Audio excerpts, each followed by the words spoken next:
I'd like to thank you for being here today, and to thank both my honorary degree presenter, Jeanette, and Nancy, for the very kind words. It is a huge honor to receive an honorary doctorate and also to be installed as Chancellor of this great university. Indeed, it's a privilege to be following in the footsteps of previous chancellors, such as Terry Leahy, Anna Ford, and of course, Tom Bloxham.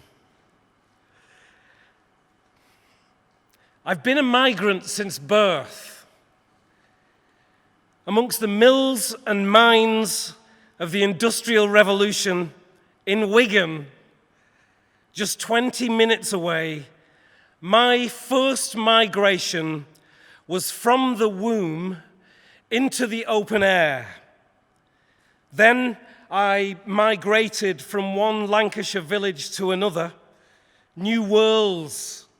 I migrated from junior school to comprehensive school, new horizons. Then, migrating from childhood to adulthood, I came to this great city.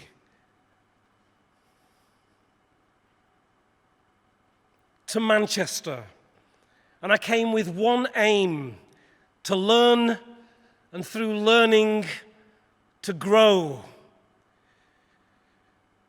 And from this great city, as a writer, I have flown throughout the world, from the Library of Congress in the United States to the palace of His Imperial Majesty, the Emperor Haile Selassie of Ethiopia, from the Botanic Gardens of Singapore to the sonorous shores of Sri Lanka, from Wembley Football Stadium at the FA Cup final this year, by the way, to Maryland Football Stadium, from the theatres of India to the theatre of Dubai. I have flown to schools in Zurich, colleges in Virginia, taught teachers in Arizona and Addis Ababa, and children in Cameroon. I have attended each one of the Russell Group universities and many more in the United Kingdom. It is our responsibility, through learning and through risk-taking, to migrate in this way.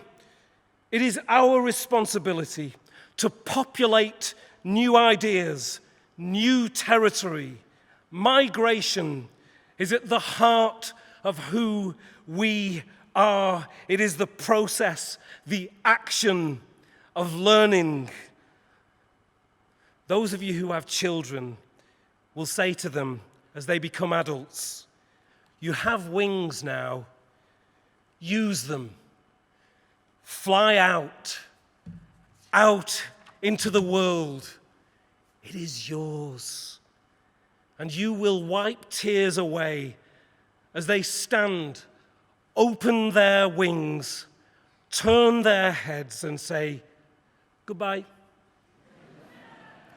and take off into the distinct possibility of failure. To do this, they must defeat fear. Defeating fear is a central tenet of learning and discovery and growth. And those who are not defeated by failure are by default champions of learning. In the University of Manchester, we are surrounded by champions who faced fear, who broke new ground, who light the beacons above Manchester, Lancashire, the United Kingdom, and the world. Christabel Pankhurst, the first woman to graduate from the university in law, 1906, 110 years ago. In time, this is barely a great-grandfather away. She campaigned for votes for women, along with her mother, Emmeline, and her sister, Sylvia, and they have changed the culture of Britain and arguably the world. Champions. I still have the email from Helen Pankhurst requesting I march for the suffragettes in London. I have another from Helen requesting to see the film Suffragettes, which I attended as your Chancellor in Manchester only a couple of days ago. Great film, by the way. It's a great film. My mother, a woman,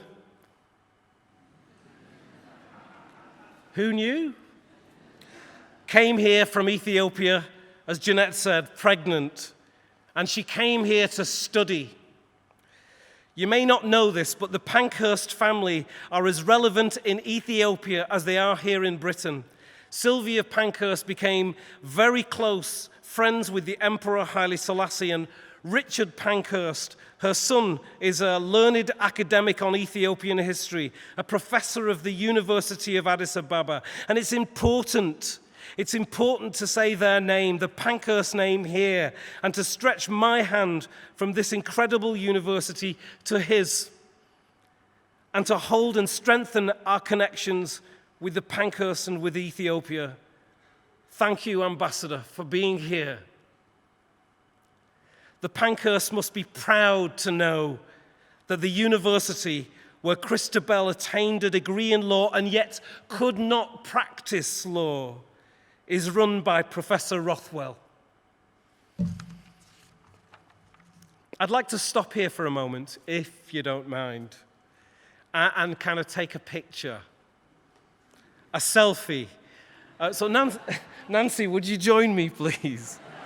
Thank you. Thank you. So we'll just put this up here, and I'll return that there.